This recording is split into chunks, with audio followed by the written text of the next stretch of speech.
Ay, excelente. Me gustaría saber de forma general, sus profesiones, lo que se dedican, sobre todo para saber qué ámbitos estamos trabajando y poderlo dirigir mejor. Así me pueden apoyar igual como con el nombre y pues yo soy así. Y también ahorita virtual. Si quieren empezamos aquí en presencial y ya nos rotamos para allá. ¿Sale? Entonces, por favor, anden. Bueno, pues yo me llamo Marisol y pues también soy nutrióloga. Bueno, soy de nutrición y gastronomía. Va junto. Ay, le cambié. Perdón. Excelente. Gracias, Marisol. Mi nombre es Marcela y también soy nutrióloga. Excelente, Marcela. Buenos días, mi nombre es Naima Holguín y soy médico internista. Perfecto. Muy bien. Hola, mi nombre es Magali y soy QVP. Un gusto, Eli. Hola, buenos días. Soy nutrióloga también. Buen día, buen día. A ver, vámonos. Mónica. Hola, Mónica. Y Mónica, perdón. Vámonos ahí virtual con José. Hola, buenos días. Mi nombre es José Alonso Rodríguez y soy médico familiar. Hola, José. Con la doctora Perla. Soy Perla Saray Payán y soy médico general. Un gusto. Ay, me tapo un poquito allá. Creo que es algo con Eduardo o Estefanía. Ahí voy. Sí. Edna, perdóname. Hola, buenos días. Yo soy Edna y soy licenciada en salud pública. Un gusto, Edna. Con Abril, la doctora Abril. Hola, buenos días. Yo soy Abigail, soy médica familiar. Un gusto, Abigail. Leslie. Hola, muy buenos días. Soy Leslie y yo soy licenciada en nutrición. Un gusto, Leslie. De bien, perdóname. No alcanzo a leer muy bien la letrita. Hola, buenos días. Soy Dailin y soy Hola, nutrióloga. Hola, Eli. Mariana.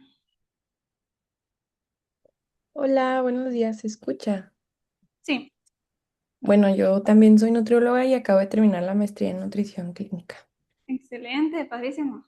Sofía.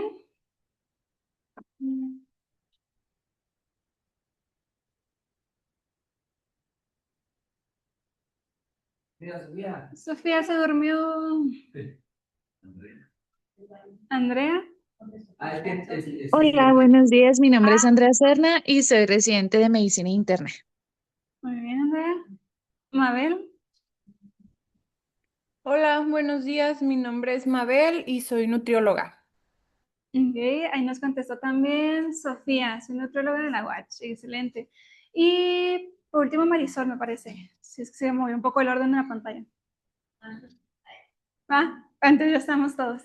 Oigan, pues un gusto, qué padre que hay muchos coleguitas nutriólogos y también. No puedo abrir el micrófono, soy nutrióloga egresada por parte de la UACH y estoy aplicando para la maestría en nutrición clínica. Muy bien. Qué padre, Sofía. Ojalá sí puedas empezar el curso en agosto, imagino, ¿no? Que es para cuando estás ingresando. Pues un gusto, muchos colegas nutriólogos, médicos y demás. Entonces vamos a empezar con los temas de hoy. Están algo variaditos, ¿sale? Primeramente vamos a ver lo que es el manejo nutricional en poblaciones especiales. Más que todo vamos a enfocarnos en el proceso de atención nutricia. Por ahí le preguntaba a Lenny qué habían visto sobre el proceso de atención nutricia tal cual. No sé si han compartido un poco de ello, si lo han visto en temas previos, especialmente aquí durante el diplomado. ¿Ya lo abordaron? Muy bien, este lo tengo para abordarlo de forma muy general, pero más que todo ya lo vamos a estar aplicando en 3 tipos de poblaciones especiales, que es la nutrición durante el embarazo, en el adolescente y en el adulto mayor. ¿Salen? ¿Qué se entiende entonces por poblaciones especiales? Se dice que son grupos de individuos que tienen necesidades nutricionales únicas o requisitos que difieren a la población en general. Pero cuando hablamos de poblaciones especiales, podemos ir a muchos tipos de poblaciones especiales. Los tenemos como los vulnerables, ¿no? Esta idea, pero en realidad, pues como nos dice el concepto, son poblaciones o gente que tiene requisitos individuales. Tenemos las mujeres en embarazo, las que están lactando, bebés, niños, atletas, gente con enfermedades crónicas, alergias, intolerancias, adultos mayores. ¿Qué otra población especial podríamos llamar? que podamos decir así como que, bueno, también tiene un abordaje diferente. ¿O son todas? Ajá, pues operatorios puede ser, también pues enfermedades crónicas nos podemos ir con cada una de ellas, ¿no? Y luego cuando se combinan, pues peor tantito. Entonces, poblaciones especiales hay muchas. Vamos a tratar 3 que son las que me pidieron en este caso. Y lo vamos a hacer desde el proceso de atención nutricia.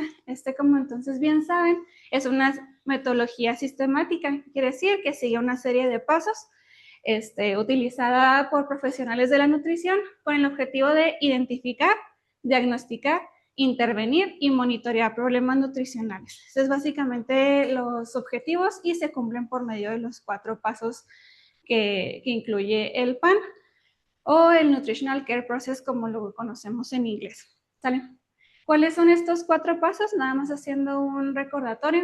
Primero, valoramos el estado nutricional, cubrimos este objetivo de identificar cuál es el problema. Aquí hacemos una recolección de datos, análisis de esos datos, los interpretamos de manera científica o con base ya sea a tablas de referencia, con base a la literatura, para poder llegar a lo que es un diagnóstico nutricional. Ese paso es chiquito, muy rápido, pero en realidad es la base de lo que va a seguir nuestra intervención, nuestro tratamiento. Saber realmente qué es lo que está pasando esta persona o en qué condiciones está y cuál es el objetivo para nuestra intervención. El tercer paso y es propiamente la intervención. Aquí vamos a hacer la prescripción, como es un abordaje desde la nutrición, una prescripción dietética con objetivos claros, un plan de acción, una intervención y también involucra la parte de la educación. Y aunque parece que aquí terminó nuestro trabajo, nos dice que todavía hay un 4º paso que es la monitorización y el seguimiento nutricional. Vamos a reevaluar esos objetivos, ver cuáles se pudieron cumplir, cuáles todavía no y si es necesario incluso regresarnos a una valoración nuevamente, replantear nuestro diagnóstico y replantear también nuestro tratamiento. Entonces, hasta aquí no hay duda, ¿verdad? Ya hemos visto los pasos. Excelentísimo. Les dejo igual también estas imágenes donde va un poco más desglosado cada uno de los pasos y lo que abordamos en cada de ellos. Vamos a empezar con lo que es la nutrición entonces en el embarazo. Híjole, creo que nadie, lo podemos ver mucho en teoría, pero hasta que lo vivimos decimos, órale, esto es verdad. Ahorita les cuento, traigo 8 mesecitos encima y creo que sí, mucha de la teoría de repente dices, mira, si era verdad. O, ay, esto no es tan aplicable. O esto me dice la teoría, pero como que no lo quiero hacer ya a la mera hora. Y lo mismo pasa cuando tenemos pacientes a nuestro cargo. Entonces, en el embarazo, ¿qué pasa? Pues son más de 9 meses en el que se presenta un periodo de crecimiento muy intenso y un desarrollo a lo largo de este tiempo. Me gusta mucho esto. En ningún otro momento de la vida, los beneficios de un estado nutricional óptimo son más obvios que durante el embarazo, porque los resultados o el reflejo de este estado nutricional se vive al momento, pero también se deja una semillita por parte en la cuestión genética para ese bebecito a lo largo de toda su vida. Entonces, es muy importante abordar la parte de la nutrición. Y en este caso, durante el embarazo, el proceso de atención nutricional va a tener el objetivo de fortalecer la salud materna, el adecuado crecimiento y desarrollo fetal para prevenir complicaciones obstétricas y promover hábitos saludables. ¿Sale? Los cambios fisiológicos durante el embarazo son un montonal. Y aunque esta teoría es muy general para todas, hay quienes lo ven de forma mucho más marcada o reflejada que en otros casos. Hay cambios fisiológicos a nivel de hormonas, a nivel de nuestro metabolismo, del sistema inmunitario, el circulatorio, en cuestión de cómo se procesan carbohidratos, lípidos, la glucosa, los cambios gastrointestinales. Entonces, en realidad son un montonal que podemos ver reflejados. Luego culpamos de todas las hormonas, pero en realidad son un montón de cambios viéndose afectados al mismo tiempo. Entre los principales o los que nos va a interesar más para nuestro abordaje nutricional, los podemos ver los podemos platicar como los cambios metabólicos. Aquí se puede dividir en 2 fases importantes. La primera que ocurre en el primer trimestre y los que empiezan a suceder ya en el segundo y se ven más marcados en el tercer trimestre. Al hablar del metabolismo de los carbohidratos es donde hay un cambio muy importante. Sobre todo al inicio aumenta un poquito la sensibilidad a la insulina. Esto también ayuda a promover que la glucosa sea la principal fuente de energía para la mujer en embarazo. Y también se favorece el almacenamiento a través del glucógeno. Se van generando un poquito estas futuras reservas que se van a necesitar. Y esto puede pasar un poco desapercibido durante el primer trimestre, pero luego ocurre el efecto o la situación contraria en lo que es el segundo y tercer trimestre. Estas mismas hormonas que ahora empieza a secretar la placenta van a hacer o van a lograr que ocurra una disminución de esa sensibilidad a la insulina. Ahora hay una pequeña resistencia fisiológica y hay un incremento en la producción hepática de glucosa. Por lo que este cambio ocurre con la intención de que el feto tenga más disponible o más al alcance la glucosa, que va a ser su principal fuente de energía. Entonces, todo se hace en función de que el bebecito tenga mejores energías, mejores nutrientes, pero pues bueno, la madre tiene que enfrentarse ahora a este cambio en el uso de la insulina. En el embarazo, incrementa progresivamente las necesidades energéticas. Ahora sí, hablando un poco en cuestión de calorías. Incrementa la síntesis proteica. Esto mayormente es aprovechado por el feto, pero también se utiliza en el útero, en la sangre, placenta y en el crecimiento de las mamas. Hay un incremento del volumen plasmático, la cantidad de sangre circulante también. Aumenta el líquido extracelular, hay una retención de sodio y de agua. Incrementa la lipólisis también para tener mayores ácidos grasos circulantes libres y seguir formando reservas en el cuerpo de la madre. Entonces son los principales cambios metabólicos que podemos observar y con base a ellos, teniéndolos muy presentes, hacemos nuestra intervención. Vamos entonces a ver cómo sería un abordaje o un manejo nutricional en una mujer con embarazo. Les recuerdo igual siguiendo los pasos del PAN. ¿Sale?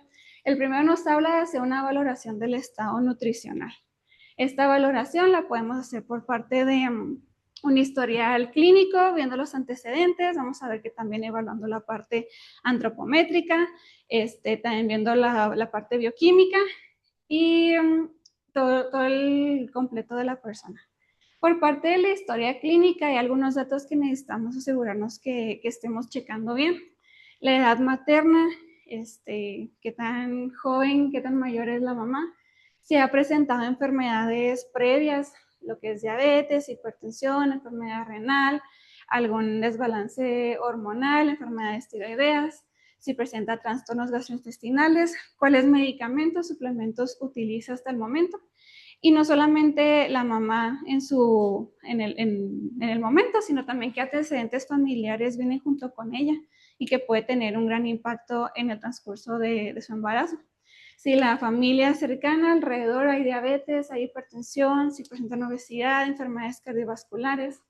Y por parte de algunos antecedentes gineco-obstétricos, cuántas semanas de gestación está. No siempre nos va a tocar hacer nuestro abordaje cuando está iniciando el embarazo. O incluso lo que sería ideal, ¿no? Abordar a la mujer que planea tener un embarazo. A ver si nos puede llegar ya un poquito después. ¿Cuántos embarazos ha tenido? Si ha tenido algunas pérdidas, si ha tenido partos prematuros, antecedentes de diabetes gestacional durante los embarazos previos, si se han dado situaciones de preeclampsia o restricción de crecimiento intrauterino. Si bien esto nosotros no los medimos como la restricción, pero pues son datos que sí nos interesa a la hora que estamos nosotros evaluando. Por parte de la evaluación antropométrica en la mujer embarazada es muy variable. Lo que nos dice es que nosotros tenemos que considerar el peso o el IMC que tenía la mujer antes de embarazarse, o sea, con el cual inició, y cuál es el peso o el IMC que maneja actualmente. El IMC, ya saben, el peso sobre la talla al cuadrado. Esto porque es importante. En una mujer en embarazo no nos podemos ir tan específicamente a cuánto es su porcentaje de grasa, cuánto es de músculo. Ya después medio el ojo clínico, sobre todo si va iniciando medio, le puedes ahí estimar. Pero en la mujer cuando está embarazada no se puede utilizar métodos como la impedancia y también la plicometría tiene mucho su sesgo por esta misma retención de líquidos que tiene.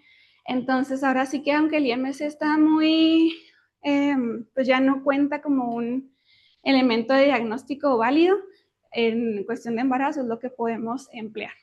Y este peso o este IMC que tiene la mujer antes de embarazarse va a ser nuestro punto de partida para más o menos estimar cuánto peso va a ganar y cómo va a estar repartido a lo largo de su embarazo. No es lo mismo para todas las mujeres, ¿sale? Y les digo que todos modos tienen su sesgo porque va a variar mucho si una chica es atlética, tiene una gran cantidad de masa muscular, su IMC sale elevado y podría darnos ahí un sesgo como de, no, pues al parecer inició con un IMC de sobrepeso, cuando sabemos que estos porcentajes de composición corporal importan mucho. Pero bueno, yéndonos a lo que nos dictan, el IMC previo es el que nos va a decir cuánto aumento podemos tener durante todo el embarazo en general.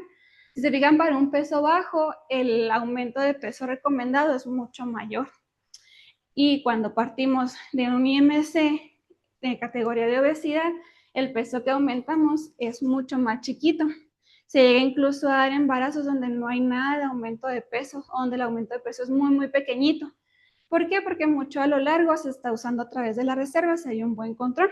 Sin embargo, sí podemos tener también casos donde iniciamos con un IMC de obesidad y terminamos pues muy, muy arriba, si no vamos controlando nuestra alimentación, ¿sale? Entonces, vamos a determinar a partir de aquí cuánto más o menos es la ganancia de peso estimada. Esta ganancia no es igual en cada semana o en cada mes del embarazo.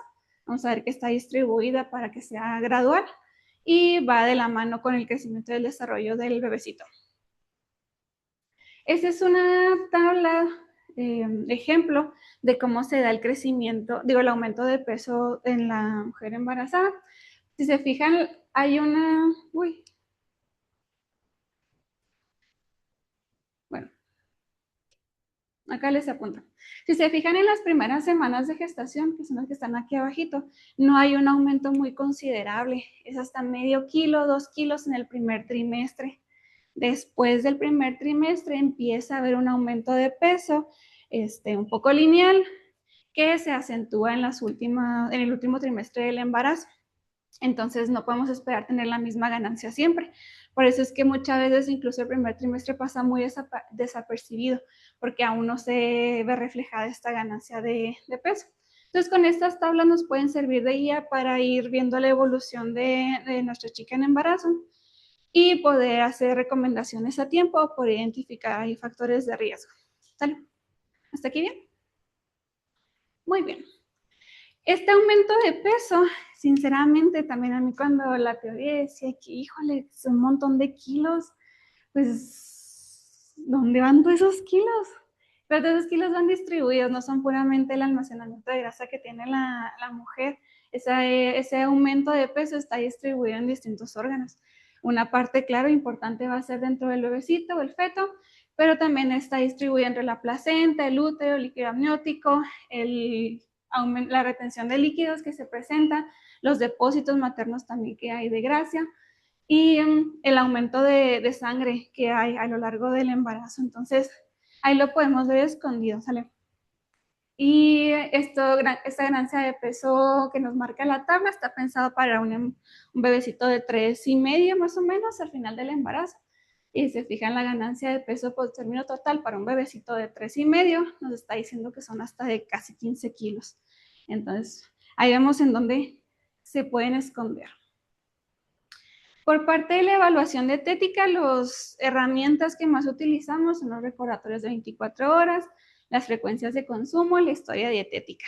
Cada uno tiene sus ventajas, tiene sus limitaciones, pero en general nos pueden servir para sobre todo investigar cuántas comidas está haciendo la mamá al día, cómo está su consumo de frutas y verduras, las raciones que luego pueden tener, la ingesta de lácteos, la calidad de proteínas, si lleva una dieta en especial, su ingesta de agua, consumo de ultraprocesados, cafeína, alcohol, y también si está presentando algunos de los síntomas que sabemos que sobre todo son más marcados en el primer trimestre, como son las náuseas, los vómitos, acidez, estreñimiento, las aversiones alimentarias, antojos. Es bastante complicado trabajar cuando una mujer ya de entrada, antes de todos los síntomas, ya se maneja con una cantidad muy limitada de alimentos, porque no le gustan, porque tiene alergias, porque le hacen daño.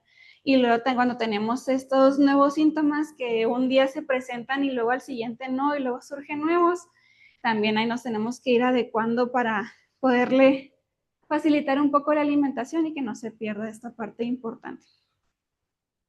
En la parte bioquímica hay algunos laboratorios que se piden desde el inicio, la verdad más que todo lo hace el médico, ya vemos que podemos vigilar a partir de ello y algunos se hacen a lo largo del embarazo según las semanas por control. Vamos a cuidar lo que es la hemoglobina, hematocrito, detección a tiempo de alguna anemia. El metabolismo de la glucosa, es importante desde el inicio del embarazo saber si nuestra chica tiene ya alguna irregularidad en el metabolismo de la glucosa o la tolerancia a la insulina. Entonces, saber cómo llegamos y también evaluarla a lo largo del embarazo, porque ya bien les decía que cambia la sensibilidad que puede haber de forma natural, pero si ya llegamos con una predisposición o con un riesgo mayor, puede ser de mucha más atención, ¿sale? La glucosa en ayuno es un indicador muy sencillo, fácil que podemos hacer, pero idealmente es la curva de la tolerancia a la glucosa. Y pues la hemoglobina glicosilada, si es pertinente, si ya viene con algún diagnóstico o el riesgo es muy alto. Y algunos otros estudios que nos pueden ayudar, como estamos de vitamina D, el perfil lipídico y la función tiroidea. Esto más que todo basado en antecedentes. En la parte clínica vamos a evaluar algunos signos físicos y algunos obstétricos. Palidez, fatiga, debilidad, cómo estamos del cabello, el estado de las uñas. Son cositas que mientras estamos platicando nosotros ahí medio evaluamos de la persona para saber si hay alguna sospecha de deficiencia. Y algunos datos obstétricos como la presión arterial, cómo vamos de crecimiento en nuestro bebecito, movimientos fetales también y si hay algunas complicaciones referidas. En el caso de diabetes gestacional, el diagnóstico puede hacerse, se llama diabetes gestacional cuando se hace el diagnóstico porque se desarrolló durante el embarazo. Sin embargo, a veces ya empezamos con cierta resistencia a la insulina que desconocemos y hasta que estamos ya en la evaluación nos damos cuenta y le decimos, es que fue el embarazo, no fue el embarazo. En el embarazo te diste cuenta, pero ya venía desde antes esta situación. Entonces, al inicio del embarazo se pueden pedir igual estas pruebas. Se espera que haya una glucemia en ayunas pues, controlada. Si no es así, ya podemos hablar de un diagnóstico o empezar a sospecharlo. Pero la curva de la tolerancia a la glucosa es la que mejor nos da esta pauta. Y en caso de que de todas formas todo vaya bien, es por control pedirse entre las 24 y las 28 semanas, ¿sale? Acuérdense que en el segundo trimestre es cuando ya hay mayor resistencia a insulina. Entonces esperamos que nuestra curva siga comportándose bien. En caso de no ser así, se tiene que hacer una intervención a tiempo, ¿sale? Esperamos que nuestra curva de tolerancia en el segundo trimestre tenga concentraciones en ayunas menores a 92, que a la hora esté por debajo de 180 y que a las 2 horas baje de 153. 140 marcan otras referencias. Si me sale bien la de ayuno, me sale bien la de la hora y no me sale bien la de las 2 horas, de todos modos yo tengo que tener esto en consideración para mi intervención.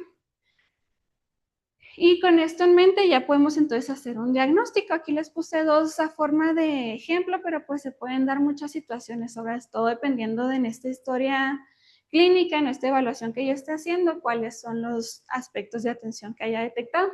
Podemos tener, por ejemplo, una ingesta energética insuficiente, acuérdense, etiología relacionada con náuseas, vómitos persistentes y lo puedo comprobar por una pérdida de peso mayor de 2 kilos durante el primer trimestre y un consumo menor al 75% de los requerimientos estimados. Ese puede ser un caso. Otro que puede presentarse es una ganancia de peso excesiva.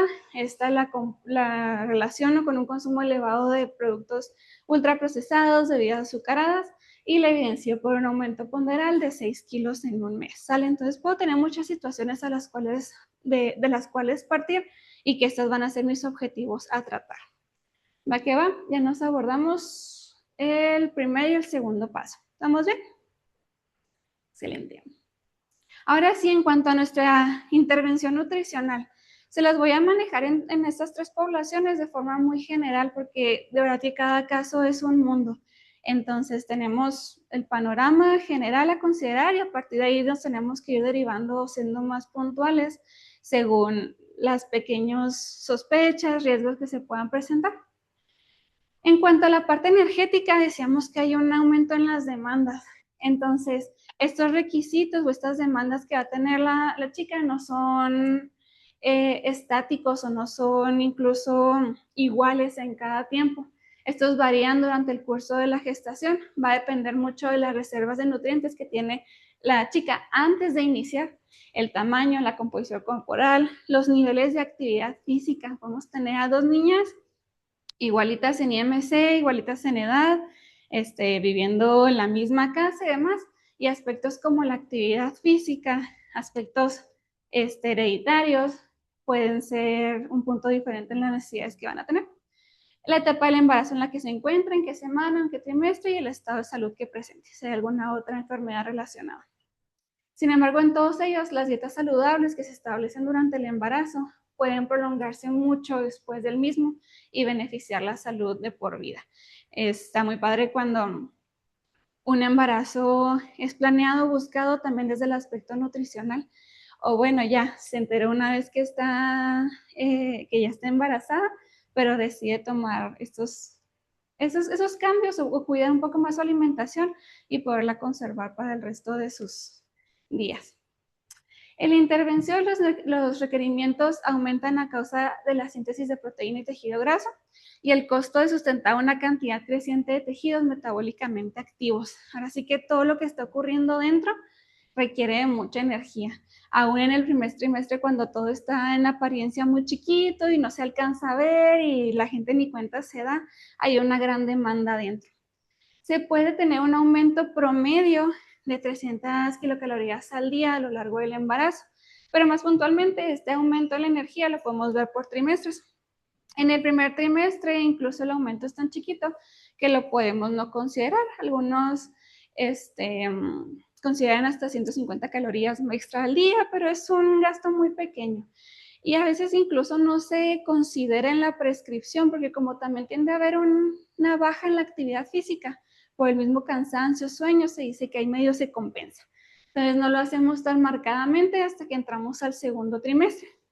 En ese se recomienda hacer un aumento en la ingesta de 340 calorías aprox al día. Y en nuestro tercer trimestre la demanda es mayor, hacemos un aumento de entre 452 calorías. Esto es en promedio, ¿sale? Pero siempre tenemos que considerar la actividad física y el ejercicio físico que realiza la chica. ¿Sí? Échale. Yo tengo una pregunta. Sí. Por ejemplo, es como lo estándar, pero ¿cuál es lo mínimo que tenemos que aumentar? Ejemplo, si mi paciente consume alrededor de 1.200, 1.300 calorías, pues obviamente no le puedo aumentar 300. Entonces, ahí, por ejemplo, ¿qué recomendación podrías dar? ¿De que la mitad, de que 150 o empezar con 100? Sí. Por ejemplo, en el primer trimestre y así sucesivamente. Hay que es distinto cuánto está consumiendo actualmente a cuánto es el requerimiento que requiere, vaya, o sea, lo que está precisando. Entonces, primero tenemos que ver cuánto es lo que requiere para la etapa, para mantener su composición, para realizar un aumento saludable y también contrastarlo entonces con cuánto está consumiendo en la actualidad. No podemos tampoco hacer un aumento muy grande de un día para el otro e irlo haciendo progresivo. Ahora, ese hecho de que esté consumiendo poquito, ¿a qué se debe? Hay algunos síntomas, hay enfermedades de por medio, hay aberraciones, incluso trastornos de la conducta alimentaria, me explico, para saber cómo hacerle el aumento entre lo que está consumiendo y lo que debería consumir realmente. Pero hablando de lo que debería consumir realmente, hay distintas fórmulas. Vamos a usar la de la OMS, vamos a usar la del kilo, la de las calorías por kilo de peso corporal y después hacerle este aumento. Pero ahí sí va a depender entonces de cada uno de los casos para ir haciendo este aumento gradual. Al final, si le subimos más o menos calorías de la recomendación, va a depender también de esa evolución y de cómo está teniendo ese aumento de peso. ¿Sale? Y también pues de las situaciones alrededor de esta chica que puedan estar afectando. ¿Sale? Pero digamos que es el aumento en el gasto que va a tener la persona a que si no estuviera embarazada. Si siguiera su vida normal, cursando tranquila, sencilla y no estuviera embarazada, no tendría esos aumentos. Pero continuando su vida normal, ¿cuánto es el gasto extra que va a tener? La actividad física se los marco como importante porque justo eso también puede variar mucho. A lo mejor quien está acostumbrada a ciertas horas activas, a ciertas actividades durante el día y de repente empiezan a cambiar. Está acostumbrada a hacer ejercicios, distinto a hacer un ejercicio de pesas. Estamos hablando de una chica que es maratonista o que sale a correr, que hace yoga, pilates, que baila. Entonces, todo eso tenemos que considerarlo para las recomendaciones en cuanto a calorías. La idoneidad, lo que te comentaba, la idoneidad de la ingesta calórica se valora más fácilmente en la práctica a través del aumento de peso durante la gestación. Por eso siempre tenemos que estar volviendo a estos pasos de constante monitoreo, reevaluación y hacer ajustes en el plan, ¿sale? Porque no hay unas calorías así como a todo mundo va a consumir estas, porque cada persona puede comportarse distinto. ¿Sale? ¿Ven ahí? Excelente. Fíjense, este incremento de peso les decía que va a ser distinto según el IMC del cual estamos partiendo. El incremento de peso total según el IMC, que es el mismo que veíamos en la tablita pasada, y el incremento de peso semanal promedio que podemos estar esperando, ¿sale? Promedio. Por ejemplo, para un peso de IMC normal, sin problemas, se espera un aumento promedio entre 340 y 430 gramos por semana. Va a depender un poco entre las semanas de gestación en la que nos encontremos, pero digamos que es como el aprox, ¿sale? Y valores muy fuera, hacia arriba o hacia abajo de lo esperado, pues sí son de alerta. Les decía que en el primer trimestre a veces no se gana nada de peso, sino medio kilo, 2 kilos. Sé de casos donde en el primer trimestre ya van 4 o 5 kilos arriba, ¿me explico? Entonces, a eso hay que estar alerta. En cuanto a la recomendación de los macros, no hay mucho cambio en general al que podríamos tener de recomendación para una persona normal, sana, sin más. Pero sí va a variar entonces de estas recomendaciones otra vez a la actividad física que tenga la persona, a su composición corporal previa, por eso idealmente es tratarla desde antes de que empiece en este periodo de embarazo. Y pues bueno, requerimientos que vayamos viendo por ahí.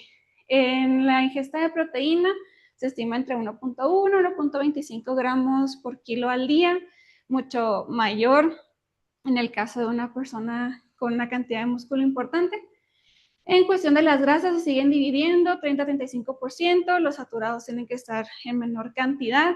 Hay que procurar muchas fuentes de omegas 3, del EPA, del DHA, y en los carbohidratos es donde, aunque en porcentaje podría verse como población general, aquí lo que nos dicen es que sí es al menos un consumo de 175 gramos al día, ¿sale? Y la distribución de estos carbohidratos va a depender también del trimestre en el que estemos y pues de cómo estemos manejando las glucosas, ¿sale? Se recomienda las primeras comidas al día o las colaciones hacerlas un poco más bajas, 10-15%, y procurar una carga más alta a lo largo del día, sobre todo por la noche. Las fuentes recomendadas, productos integrales, fuentes de fibra, verdura, fruta. La calidad de la proteína también es importante. Aquí hablamos de alguna chica con alimentación normal, regular. Ya las dietas vegetarianas, las dietas veganas, tal cual recomendadas no están. Se puede llevar, pero sí requiere de mucho mayor control. Y pues así que la verdad no cualquier profesional se la juega porque justo necesitamos estar muy bien suplementados al respecto. Se recomienda entonces que estas fuentes de proteínas sean de buena calidad, carne magra, pescados bajos en mercurio, huevo, lácteos y leguminosas. En los micronutrientes clave hay algunos que ya los tenemos bien tatuados, como por ejemplo el ácido fólico. Ese, ¿para qué lo recomendamos o por qué hacemos tanto hincapié en ello? ¿Por qué decimos el ácido fólico? Este nos ayuda, una de las principales funciones, previene efectos en el tubo neural del bebecito. Es una parte muy importante en los primeros meses de desarrollo. Entonces, pues lo malo es cuando nos damos cuenta del embarazo ya avanzadito. Idealmente, incluso esta suplementación, al menos de ácido fólico, debería comenzar desde 3 meses antes. Y no solo la mamá, también el papá debería comenzar con esta suplementación. Entonces, pues bueno, en cuanto nos damos cuenta, es que empieza a suplementarse, mejor tarde que nunca, pero es importante tener buena reserva o buena suplementación del mismo desde antes de comenzar con el embarazo. ¿Sale? Hay una TED Talk, luego les paso el link, que está muy padre, es una nutrióloga con base hacia lo genético y habla de esta suplementación, creo que se llama Pasa tu mejor versión, y habla de esa suplementación y hace mucho hincapié en el papá también, que le dejamos mucho la carga que la mamá es la que debe de cuidarse, que la mamá es la que debe alimentarse bien, y que la mamá, pero el papá juega mucho también en la parte genética. Entonces, la recomendación de ácido fólico de 400 a 600 microgramos al día. Otros micronutrientes que hay que cuidar, la ingesta de colina, vitamina D, de hierro, calcio, yodo, la cantidad suficiente de DEPA y de DHA. Todos estos son nutrientes claves que hay que cuidar, sobre todo si observamos que hay alguna deficiencia. Pero no siempre tenemos que buscar que esta cantidad venga distribuida en suplementos, porque luego lo que estamos como más al pendiente. ¿Cuál suplemento prenatal es el perfecto? Que ya me tenga las cantidades que me dice la literatura que yo necesito y yo estarlas dando. Fíjense que los suplementos es para suplementar en el caso de que no se puedan cubrir con las ingesta de forma regular, con la alimentación, que sí puede haber, sobre todo si estos síntomas que relacionamos al embarazo están muy marcados. Si no está consumiendo ciertos alimentos, si tiene una dieta especial, como les mencionaba, una vegetariana, una vegana, pero no hay un suplemento que les diga, miren, con este viene tal cual todos los micros y los que necesitamos para que nada más se tome una pastillita y ya quede todo el día, ¿sale? O sea, sí necesitamos ser muy puntuales. Luego los gines tienen ahí sus suplementos preferidos, los que están más completos y demás, pero tenemos que reevaluarlo a qué suplemento necesita la chica que estoy atendiendo, ¿sale? Y cuáles son realmente los que debo asegurarme de cubrir. Acuérdense que también hay interacción entre algunos micronutrientes, entonces yo no puedo esperar darlos en la misma cápsula ni en el mismo momento del día, entonces por eso no hay ninguno perfecto. En cuanto a la ingesta de fibra, pues también es la misma recomendada para toda la población, pero va a ser muy importante que le esté cubriendo a lo largo del embarazo, ¿sale? Especialmente ya al final cuando el estreñimiento es más marcado. En cuanto a la consejería, vamos a dirigir nuestra intervención al manejo de los síntomas que se puedan presentar, como las náuseas, que aunque yo te esté dando aquí, mira, cómete esto, por favor, así tal cual lo preparas y lo comes, no me pasa, lo estoy regresando, no tolero ni el olor y yo tengo que irle moviendo. Luego para las náuseas nos ayudan ahí las galletitas saladas, alimentos fríos, hacer poquitas comidas en lugar de un platillo muy cargado grande. El manejo del estreñimiento a través de una buena ingesta de fibra, el movimiento, cantidad suficiente de agua. La acidosis y reflujo también más marcada en los últimos meses, esta acidez que reflejan. Pues bueno, hacer comidas más espaciadas, también más chiquitas, evitar todos los irritantes, alimentos muy ácidos, el picor, el manejo de los antojos, también ahí ver cuándo realmente es un antojito y cuando el cuerpo está hablando de una deficiencia. ¿Se han escuchado hablar de la pica? ¿Quién ha escuchado de la pica? Curiosa. Pues es que no sé si también llamarlo antojo, ¿no? Pero como esta necesidad por ciertas comidas que en realidad no son comida, pero hay una deficiencia atrás medio escondida. Ver cómo estamos con alimentación fuera de casa, qué podemos acceder. Y la seguridad alimentaria, aquí nos habla no solamente de los macros y los micronutrientes, sino el cómo manejamos los alimentos. Acuérdense que en embarazo también tenemos que estar muy al pendiente de no caer en una intoxicación, una infección alimentaria. Bien cocidos los alimentos, evitar todos aquellos que están crudos, aguas con las temperaturas, por ejemplo, ahorita con el calor, todo lo que son los pedidos a domicilio, ya de por sí conlleva un riesgo, que esto aplica para toda la población en general, pero en embarazo es importante cuidarlo muchísimo porque pues hay una vida adentro también y pues está más comprometido también el sistema inmune y que a la hora de querer tratarlo farmacológicamente, pues en una chica con embarazo, pues, híjole, no se va a poder tan fácilmente, ¿va? Modificaciones en la conducta, luego puede haber miedo al aumento de peso, mismos comentarios que rodean a la persona, o nos llenamos con mitos y también nuestra conducta empieza a cambiar. Y la promoción de la actividad física, siempre que esté autorizada por el médico, ¿sale? Por ejemplo, en el caso de las... No tengo que ver. Pues justo eso les voy a comentar. En el caso de la diabetes gestacional, ya una vez que se presenta o se diagnostica, suena sentencia. Me tocó una chica por ahí de marzo, yo creo, que en la curva para en la segunda hora ya salió fuera del rango y estaba muy asustada. O sea, ella veía al bebé de 6 kilos, ella ya lo veía de 12 años con diabetes, como que sintió que ella lo fregó, ¿no? Por este valor que le salió alterado. Y sin embargo, el manejo que se da es que, fíjense, gran parte del porcentaje se puede volver a regular este piquito que hubo a través del manejo no farmacológico, nutricional, así que dieta y ejercicio. En este caso, por ejemplo, una de las soluciones, parte de la prescripción y que fue mucho de ayuda, fue el hecho de implementar caminatas de 10-15 minutos después de cada tiempo de comida. Entonces hacíamos el desayuno y eran 15 minutos, mira, 2 vueltitas a la cuadra, al parque de enfrente, pero que mantenernos activos en cada tiempo de comida. Con ella se manejó, esa fue la recomendación del médico, asistía a nutrición, implementamos lo de las caminatas, la distribución de los carbohidratos durante el día para que no estuviera ninguna muy cargada y empezáramos más bajito en la mañana, terminamos más cargado en la tarde, y lo pudo notar ella misma en su glucosa con el monitor en casa. Hacía el desayuno, se tomaba la glucosa, implementábamos las caminatas y bajaba. Los días que no salía a caminar, porque sí se sentía mal, porque tenía pendientes, porque estaba cansada, la glucosa no disminuía igual.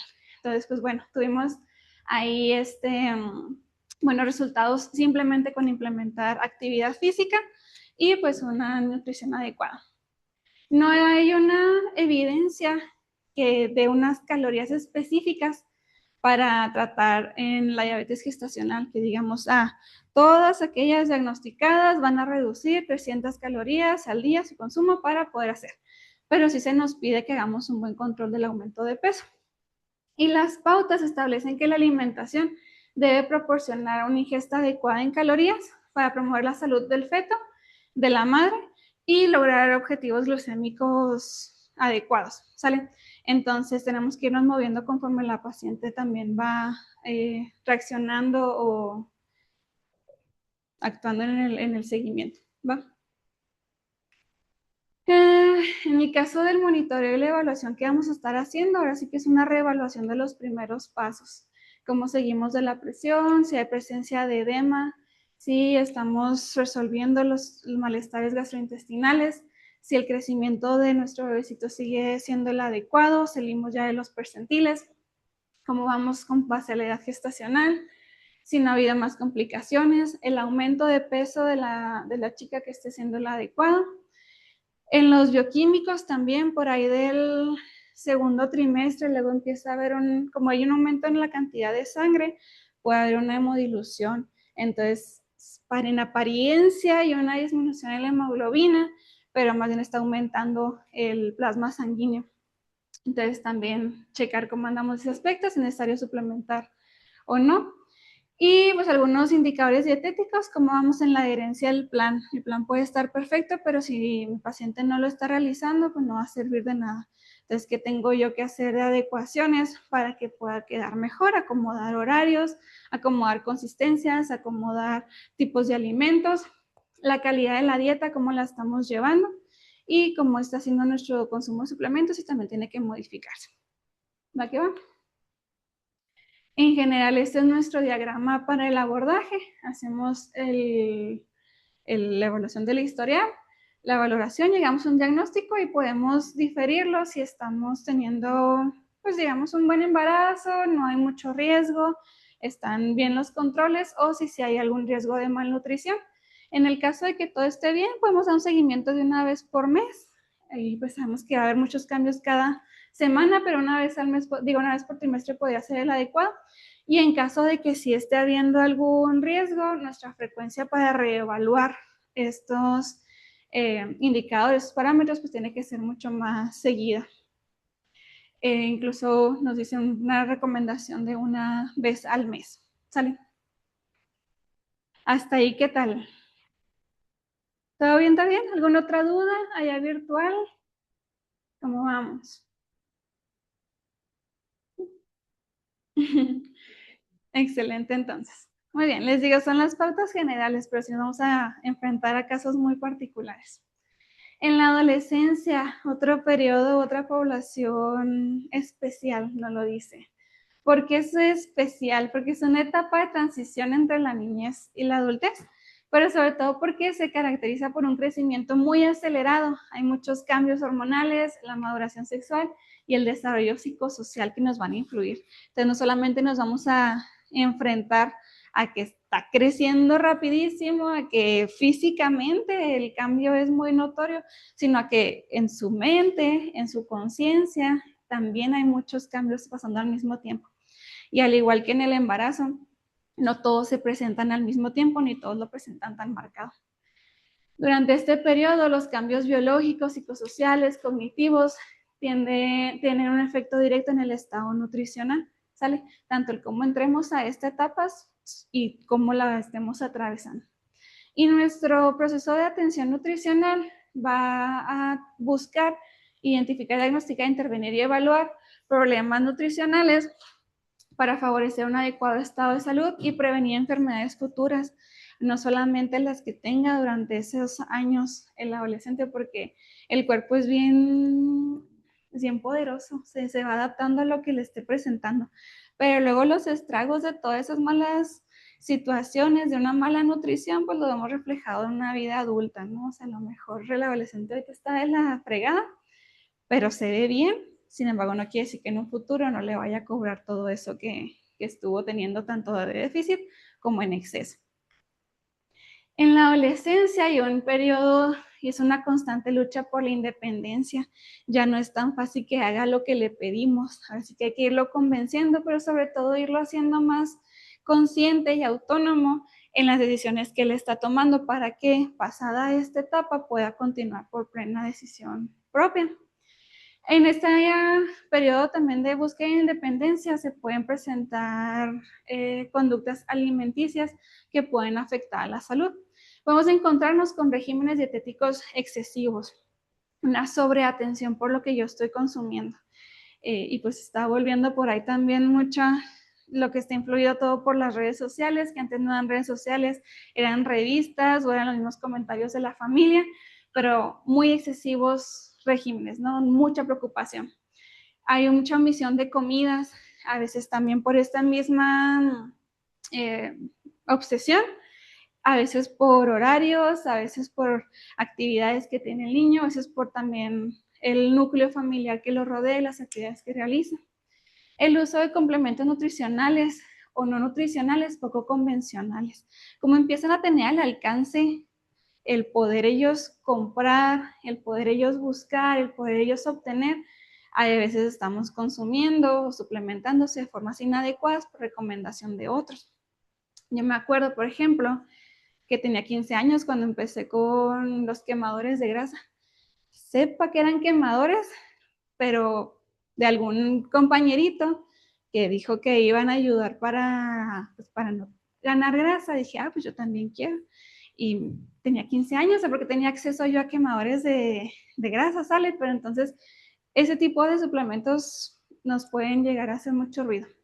Y la adopción de dietas que están de moda.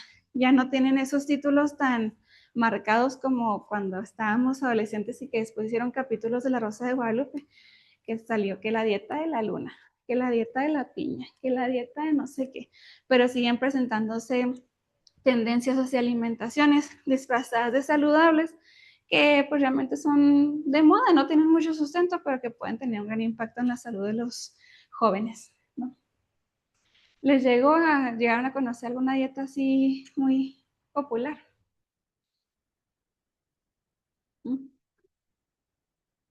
Ya de nada.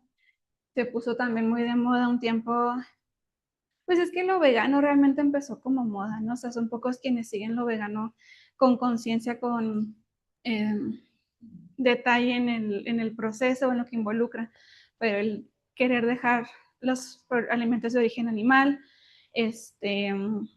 eliminar los carbohidratos, ¿vale? ¿Verdad? La keto también, que necesidad de repente, pero pues bueno, también empezó de moda, y no quiere decir que la dieta tal cual o el abordaje esté mal, pero el no aplicarlo correctamente es lo que puede llevar a una deficiencia, ¿sale? Entonces también que hace un adolescente de 12 años en keto, pero bueno. El abordaje, el estado, digo, la historia clínica, aquí vamos a prestar atención a este tipo de detalles. Si la edad, el sexo cronológico o el que tenemos, pero también vamos a ver cómo andamos en el desarrollo sexual o el estado de maduración. El nivel socioeconómico del adolescente, de la familia que lo rodea, composición familiar, sí influye mucho con quién vive, quién está a su cargo, quién cuida de esa alimentación, o si realmente mucho está como por su cuenta. Si hay enfermedades crónicas, alergias alimentarias que tenga, trastornos gastrointestinales, endocrinos, uso de medicamentos que esté teniendo, la herencia o los antecedentes serofamiliares, si hay presencia de obesidad, igual de diabetes, otras enfermedades alrededor en el núcleo cercano. El estilo de vida aquí también es muy variable entre uno y otro. Mucha de esta actividad física y ejercicio o se desarrolla en la adolescencia y dura para la adultez, o incluso ya viene marcado por la infancia. La actividad física que esté teniendo, el tiempo frente a pantallas que pase, las horas y la calidad de sueño, el consumo de alcohol, tabaco y otras sustancias. Ahí donde estoy haciendo el doctorado, pues es en la Facultad de Actividad Física para la Salud, de la UACH. Hay un proyecto que está llevando uno de mis compañeros y él trabaja con niños preadolescentes, todavía no entramos en esta etapa, pero pónganle 8 o 9 años más o menos son las edades que él está recibiendo. Este compañerito es cubano, viene de allá, es su primera vez aquí en México, su primer acercamiento con la población. Y él está tratando a partir de niños que tienen obesidad, les está implementando un programa de ejercicio. Su variable principal es la leptina y pues hay otras cosas, ¿no? Pero está muy asombrado con los niños a los que se enfrentó.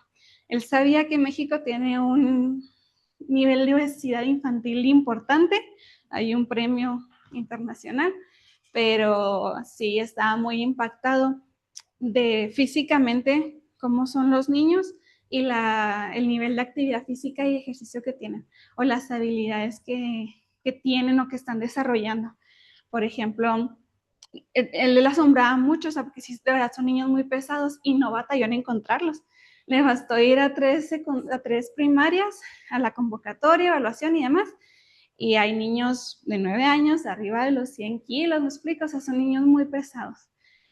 Y no podemos totalmente relacionarlo con la alimentación tal cual. El tiempo frente a pantallas es muy grande y también lo ve reflejado como en estas, se me fue la palabra, pues esas habilidades que tienen. Por ejemplo, ejercicios de saltar de un lado a otro, tal cual. Vas a estar en una línea y vas a saltar con los 2 pies juntos y caer en la otra línea. Y como los niños no coordinan, no hay una correcta coordinación a la hora de que pedirles correr tramos cerca, el rebote del pie. Se nota que no hay un ejercicio físico, que no practican ese tipo de actividades. Entonces, pues él trata con niños, pero son niños que están a punto de llegar a una adolescencia y que las circunstancias pueden mantenerse igual. Entonces, estilo de vida es muy importante en esta etapa. El consumo de alcohol también sabemos que son las edades en las que empiezan a tener esos acercamientos, algunos más jóvenes que otros en el tabaco, y pues ahora sí tenemos que hacer recalque en otras sustancias, ¿verdad? Porque también hay mucha variedad a la que ya están teniendo acceso. En cuanto a la evaluación antropométrica, todos estos, toda la alimentación que están llevando, su nutrición, pues, va a tener un impacto directo en cómo está haciendo su crecimiento y su desarrollo. Cuando el consumo de energía no es el que cubre los requerimientos, se va a retrasar lo que es el crecimiento y la maduración también desde la parte sexual, ¿sale?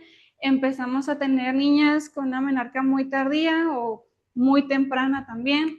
El crecimiento físico también es muy marcado y esto va muy relacionado con la nutrición que llevan. Vamos a hacer mediciones básicas como es el peso, la talla, el IMC. Igual podemos decir que está medio obsoleto, pero pues todavía nos sirve mucho para el diagnóstico, para al menos un punto de partida. Y la circunferencia de cintura. Hay otros índices de cintura-cadera, cintura para la talla, que también pueden ser de utilidad, pero bueno, son de las mediciones básicas. Hay otros indicadores de interés, la velocidad de crecimiento, sobre todo cuando tenemos la oportunidad de darle seguimiento a nuestro paciente, la composición corporal y eso también basada por algunos pliegues cutáneos. Es un poco más en la adolescencia tardía. Digo, en la adolescencia, sí, pues ya más grandecitos. Y hay tipos de tablas, les decía que el IMC si bien no es el principal, pero sí nos ayuda a tener un punto de partida.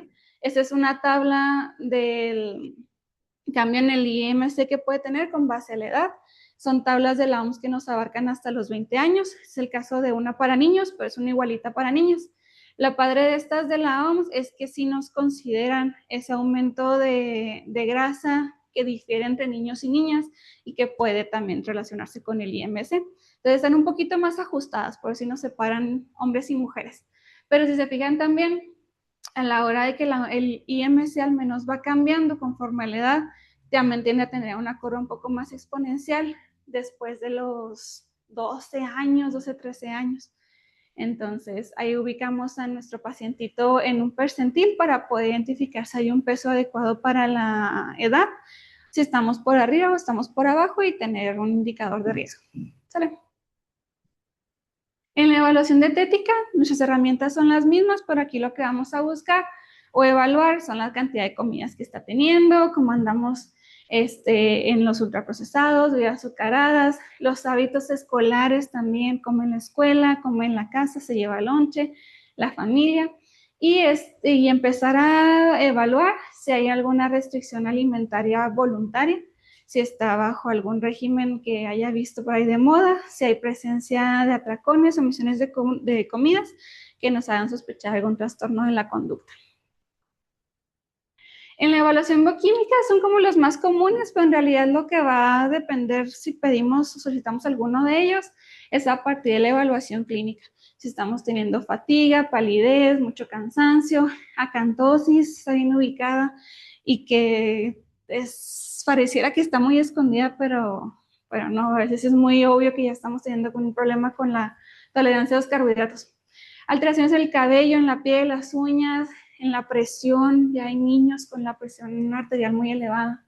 Aspectos psicosociales como su imagen corporal, la autoestima, la presión social, el ambiente que los rodea, todo esto para ir encaminando cuál va a ser nuestro tratamiento.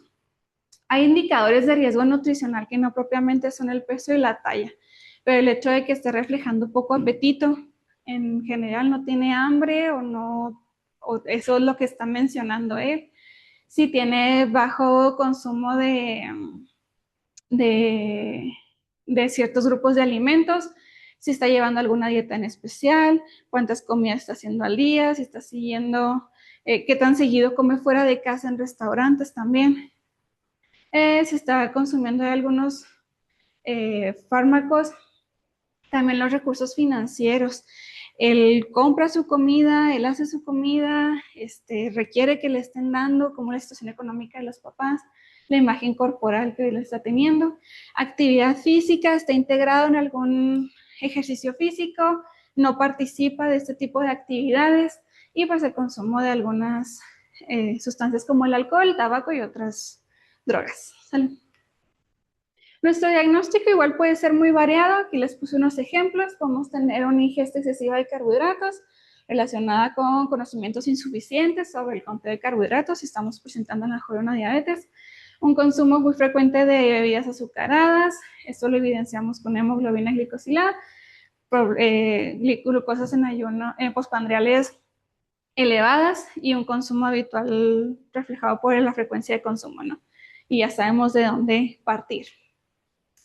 Y en nuestra intervención, ahora sí, ahí les va.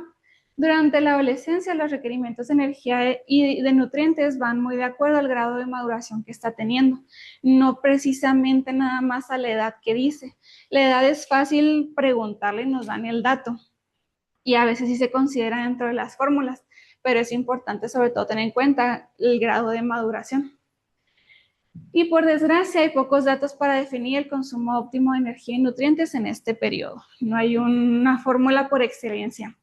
El consumo dietético recomendado proporciona recomendaciones nutricionales de acuerdo a la edad cronológica, en oposición con los niveles individuales de desarrollo biológico, lo que les mencionaba. Sí, la edad importa, pero más bien si nuestra edad, si nuestro desarrollo biológico coincide o no con esa edad cronológica. Hay algunas tablas como estas que tienen la recomendación general y ya a partir de aquí las adecuamos según el caso específico de cada uno de nuestros pacientes. Tenemos un requerimiento de energía total distinto según hombres y mujeres, según la edad. Si se fijan en la distribución de los macros, no es tan distinta. En los carbohidratos, entre 45 y 65, también de forma muy general. La fibra también es bastante parecida. En cuestión de las grasas, 25-35, proteína, es donde está más variable. Y ahí también les diría mejor ajustarla de acuerdo a la masa muscular, sobre todo en adolescentes grandes. Esas son las recomendaciones. También lo que podemos usar son las fórmulas de la OMS también, que luego consideran la actividad física que está realizando.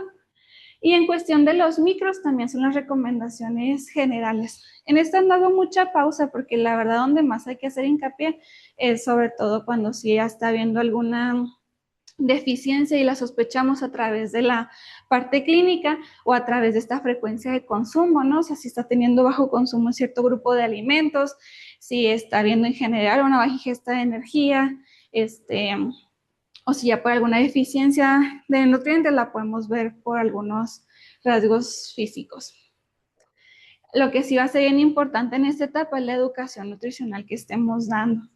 Hay algunas herramientas como el plato de buen comer, enseñarla a distribuir cómo debe de servirse, aprovechando esta independencia que va generando, cómo debe de servirse, qué grupos procurar, cómo distribuir sus comidas a lo largo del día, el tamaño de las porciones. Él ya empieza a ser capaz perfectamente de hacer una buena lectura de un etiquetado, prevenir enfermedades, promover la actividad física y pues sobre todo está dada por actividades aeróbicas, pero también el fortalecimiento muscular a través de ejercicios de fuerza.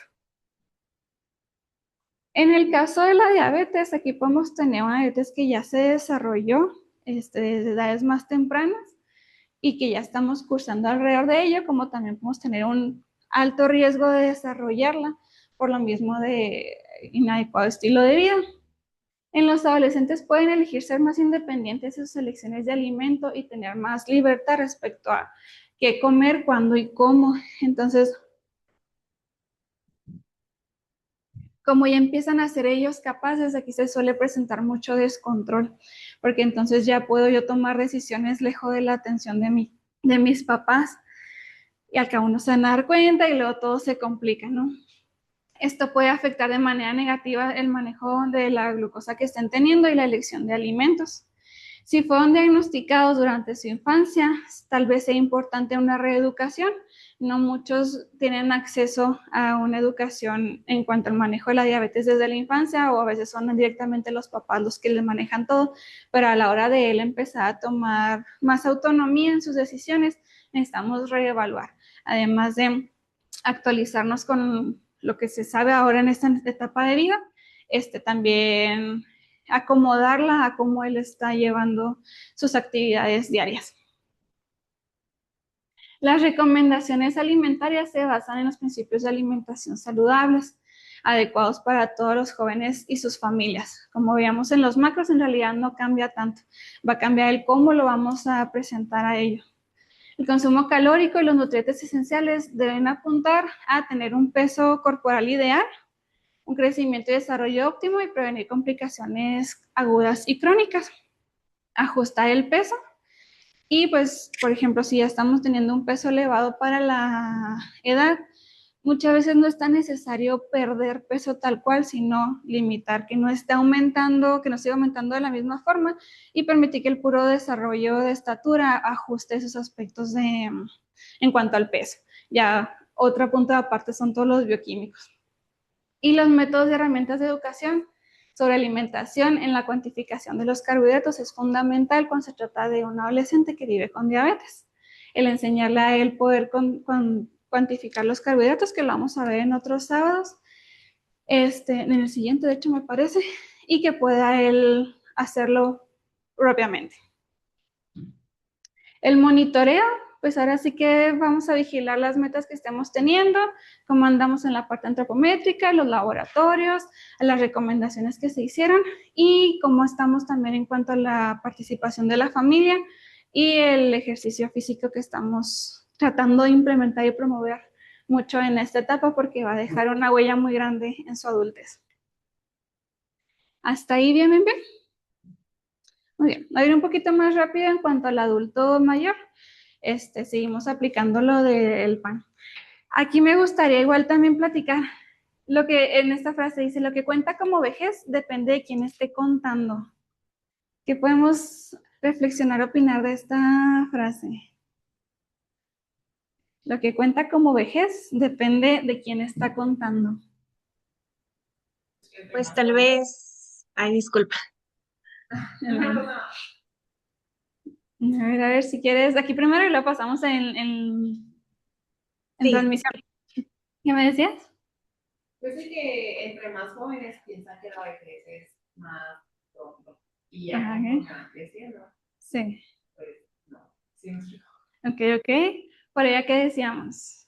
Que pues la vejez no es igual para todos, ¿verdad? No es lo mismo una persona adulta que realiza actividad física, ejercicio de fuerza, tiene buenos hábitos de alimentación o hábitos saludables en general, a una persona, a un adulto, pues a lo mejor sedentario, con ciertas enfermedades. Entonces, pues sí, ¿verdad? Depende de cada persona la vejez que va a llevar. Sí, así es. Se me hizo padre en general esta frase porque sí, cuando hablamos de adulto mayor, es difícil meterlo en una categoría de edad. Como que cuando es adolescente, les digo, el desarrollo, la moderación sexual influye mucho. Tampoco no nos podemos marcar a que de 12 a 21 años, pues, que sí influye, puede empezar antes. Y puede terminar, o sea, no es tan así, pero bueno, más o menos dice edad. Y cuando nos damos a adulto mayor, funciona igual. Decimos, bueno, adulto mayor es de 60 en delante. O adulto mayor, unos consideran de 68. Pero no nos podemos guiar por edad. A partir de que yo, 59 soy adulta, 60 ahora soy un adulto mayor. Sino que como nos dice la doctora, sí va a depender de nuestro estilo de vida previo. Y poco relacionándolo con lo que comentas, pues sí, no estamos jóvenes y decimos, ay, los de 30 son ancianos. Y luego ya llegamos a los 30, y pues no, 30 es la mera edad. Y luego decimos, no, pues es que los de 60 ya. Y luego vamos acercándonos y como que decimos, no, pues 60 no estaba tan joven, ¿no? Va a depender mucho, como comentan, de nuestro estilo de vida previo. Fíjense, la edad cronológica, lo que les digo, decir la edad tal cual, sirve una medición indirecta para predecir el estado de salud y capacidades funcionales. O sea, si a mí me llega alguien, no sé qué, tengo 74 años, bueno, medio me puedo imaginar qué está pasando, ¿no? Pero no me sirve totalmente. Es el estado funcional, la descripción de lo bien que se puede llevar a cabo las tareas en la vida cotidiana, el indicador que va a ser correcto para la edad cronológica, qué tan autónomo es, qué actividades sí puede hacer, cuáles no puede hacer, cómo estamos en cuestión de enfermedades, cómo está su composición corporal. Eso me va a dictar un poco más qué tan adulto mayor o qué es lo que está pasando en esa etapa. Por eso no lo vamos a dejar tal cual en una edad, aunque bueno, para algunas tablas sí entra. El envejecimiento normal se asocia con cambios en la composición corporal, que casi siempre lleva a la pérdida de la resiliencia física.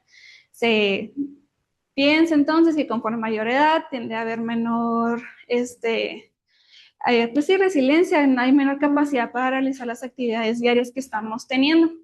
Sin embargo, el hecho de que alguien sea mayor no se limita a la pérdida y deterioro, porque hay envejecimientos sanos, se considera envejecimiento sano porque puede ser perfectamente capaz de continuar con el nivel tanto psicosocial, personal, moral, cognitivo, espiritual, físico y demás que ya está teniendo. Tenemos a personas, bueno, ahora hace como 2 semanas atendí a una señora de 58 años. Ay, ya, 58 años, y pues más o menos así está. Y luego ya viendo el resto del expediente, pesa 40 kilos, ¿me explico? Estamos hablando, tuvo una sarcopenia muy, muy pesada derivada de otras enfermedades, pero entonces yo no puedo abordarla como una persona de 40, bueno, ¿cuántos años le dije que tenía? 58 años, junto con el peso. No la puedo abordar como una persona de 58 años, porque físicamente tiene una edad que podría esperarse mucho más grande, ¿me explico? Como también todos conocemos personas de 70 y que andan mejor que uno, andan de arriba para abajo, pueden con todo, no tienen ningún problema metabólico, entonces te va a ser muy distinto, ¿sale? Sí, pero se puede una vejez muy buena. Sin embargo, sí hay algunos cambios fisiológicos que, como dije, están asociados a esta etapa de vida, más no quiere decir que se presente siempre en todos los casos, ¿no? Tengo que ser muy clara en mi evaluación en cuáles sí están presentándose y cuáles no, cuáles pueden pasar desapercibidos. Pero hay algunos fisiológicos relacionados al sistema cardiovascular, al sistema endocrino, gastrointestinal, renal, respiratorio, musculoesquelético, que sí se asocian con la edad, pero la verdad están mucho más asociados al estilo de vida, sinceramente. Cambios individuales que sí me pueden, bueno, que me interesan bastante, es que tiende a haber una disminución de la masa muscular y aumento de la masa magra. Por ahí unos lo reportan que desde los 30 años ya hay una disminución por año de esta masa muscular, pero pues una sentencia de muerte y no es así, sino es la realidad. A partir de ello yo tengo que trabajar con mi alimentación y con mi actividad física. Tiende a haber un aumento de peso, aunque mi composición corporal cambie de esta forma. En algunos casos al revés, hay una disminución bastante importante del peso.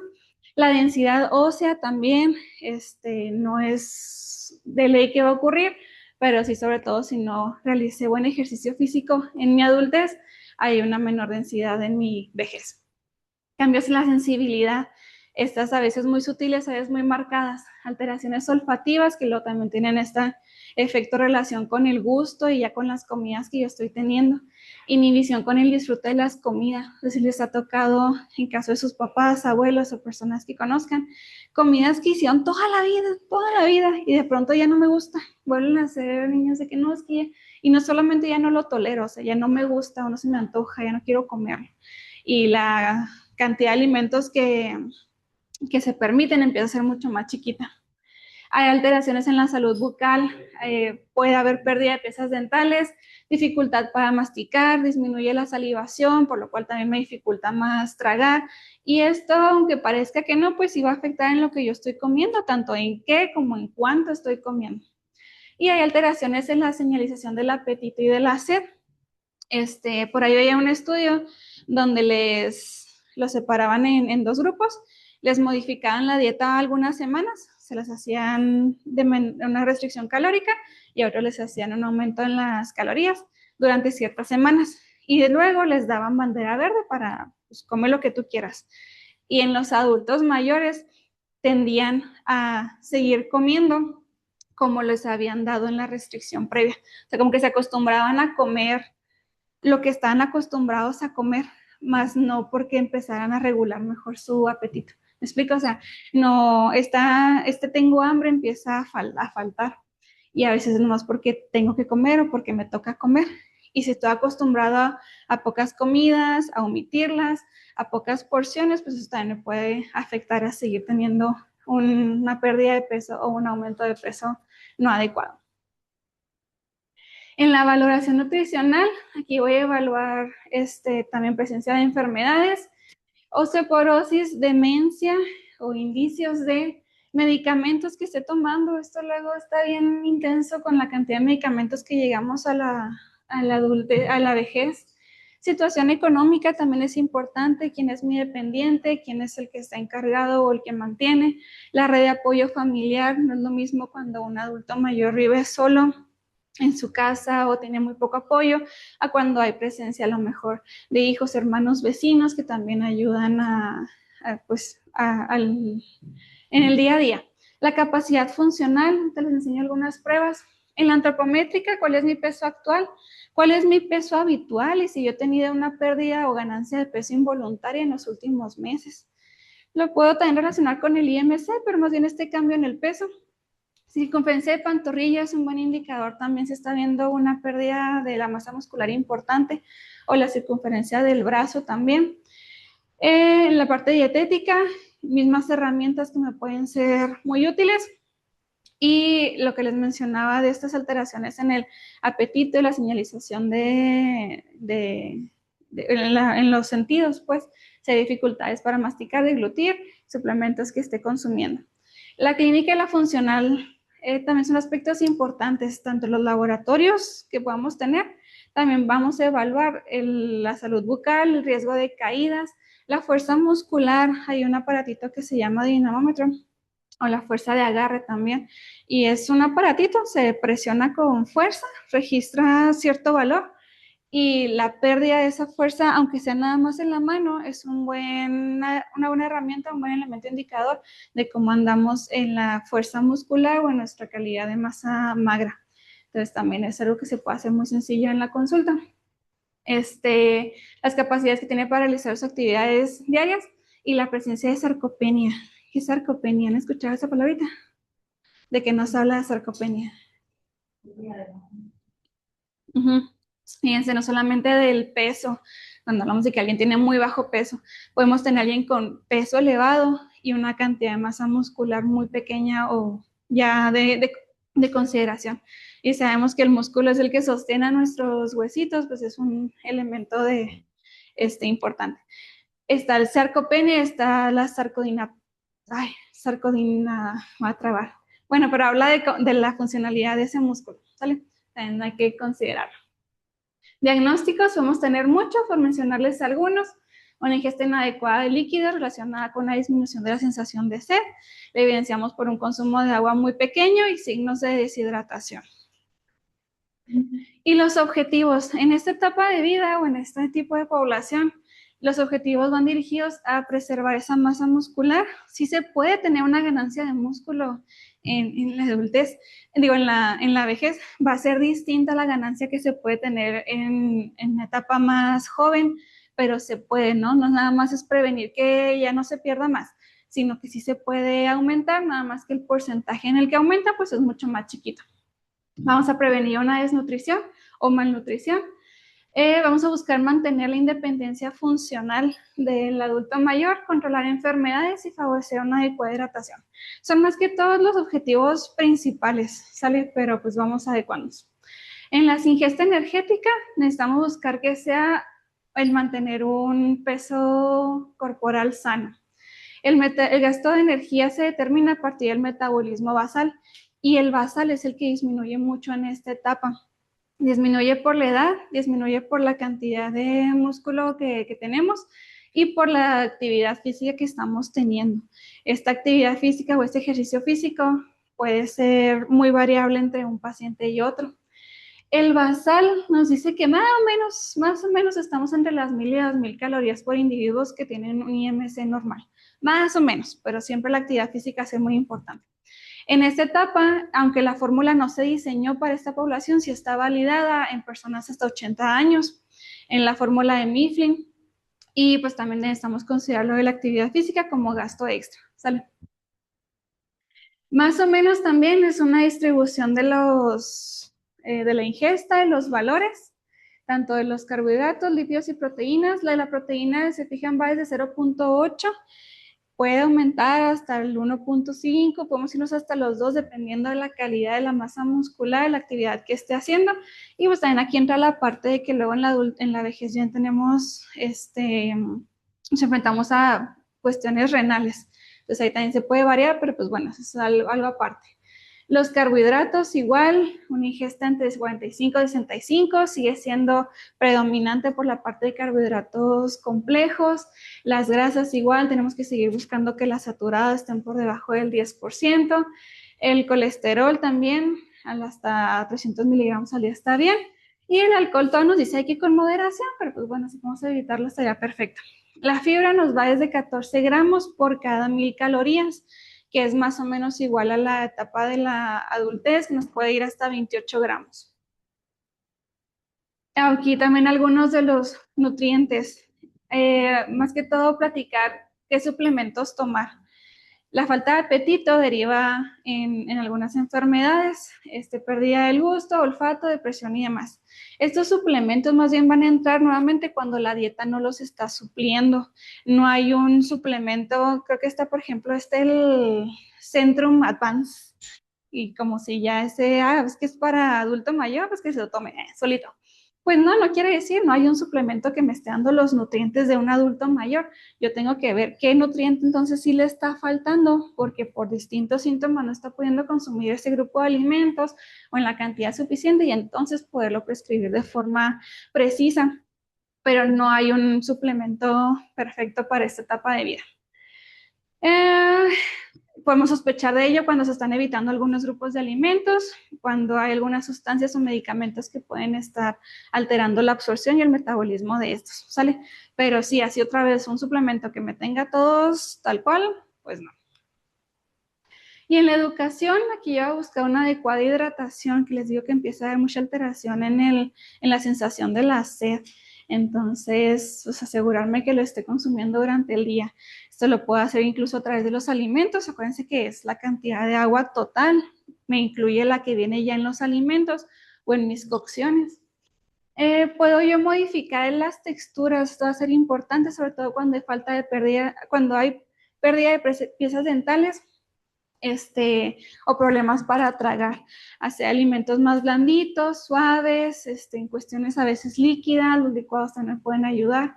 Voy a buscar que mi alimentación sea muy densa en nutrientes, tratar de evitar todo lo vacío como los ultraprocesados y más bien llenarla de alimentos que me ofrezcan gran carga de nutrientes.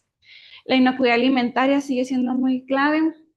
Y las recomendaciones de actividad física tienen que estar adaptadas a mi capacidad funcional, que es lo que puedo yo realizar, ¿no? No voy a pedirle lo mismo a una persona u otra cuando hay limitaciones físicas, pero no porque tengo una limitación física, yo me tengo que cruzar de brazos y no, pues es que no puedo, no, pues ni modo, sino que todo tiene que ser de forma gradual. Y pues promover el ejercicio físico, ahora sí que por la parte física tal cual, pero también por la parte de la integración social, por la parte de la mente que sigue activa y que esto puede influir mucho en que esta sensencia se acelere o que tenga un envejecimiento sano. Con las hipoglucemias, que es uno de los principales objetivos en esta población, sobre todo cuando ya hay un antecedente o se cursa con diabetes. Evitar saltearse comidas, mantener horarios regulares, ajustar los carbohidratos según tratamiento, sobre todo cuando hay indicación de insulina externa, y educar sobre el conocimiento de hipoglucemias, como las sensaciones. Como algunos de los sentidos también ya están medio alterados, podemos llegar a pasar por alto, entonces sí educarlo al reconocer estos síntomas. Mareos, confusión, debilidad, sudoración, somnolencia, antes de que sea muy tarde. Tengo, por ejemplo, estos recuerdos de hace mucho tiempo, de mi abuelita. Ella misma no se daba ya cuenta de cuando estaba teniendo una hipoglucemia, por lo mismo de que ya su vejez estaba bastante avanzada.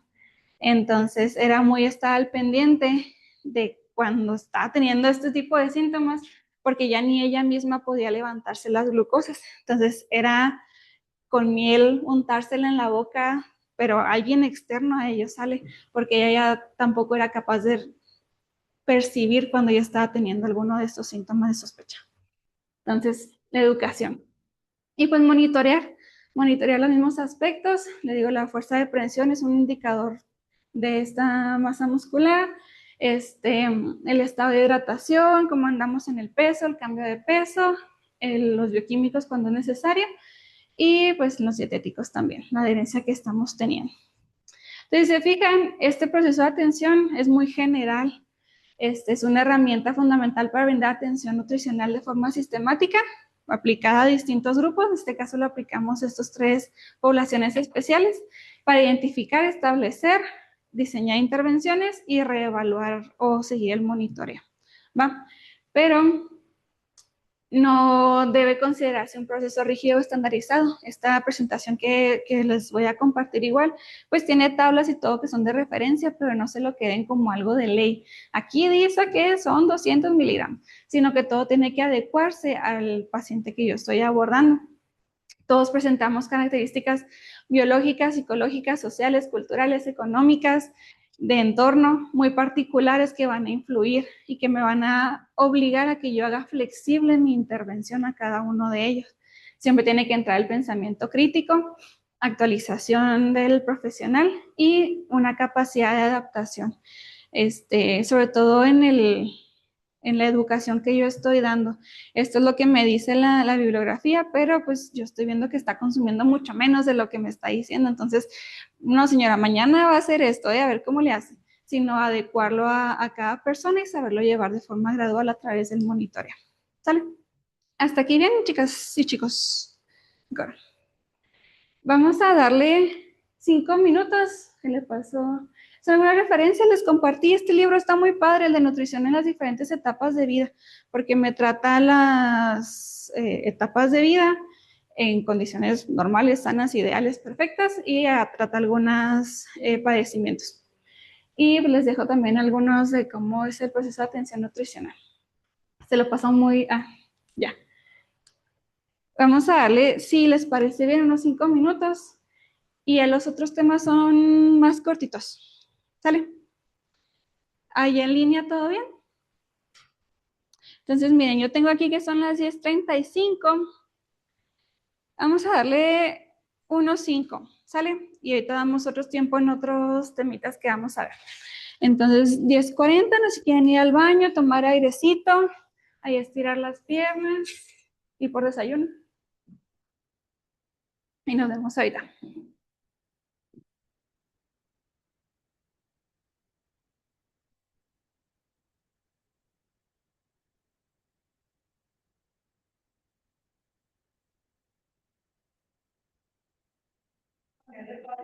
Ajá, sí, la grabación está empezó. Sí, también. Sí, les dio un rato. Ya no, no se me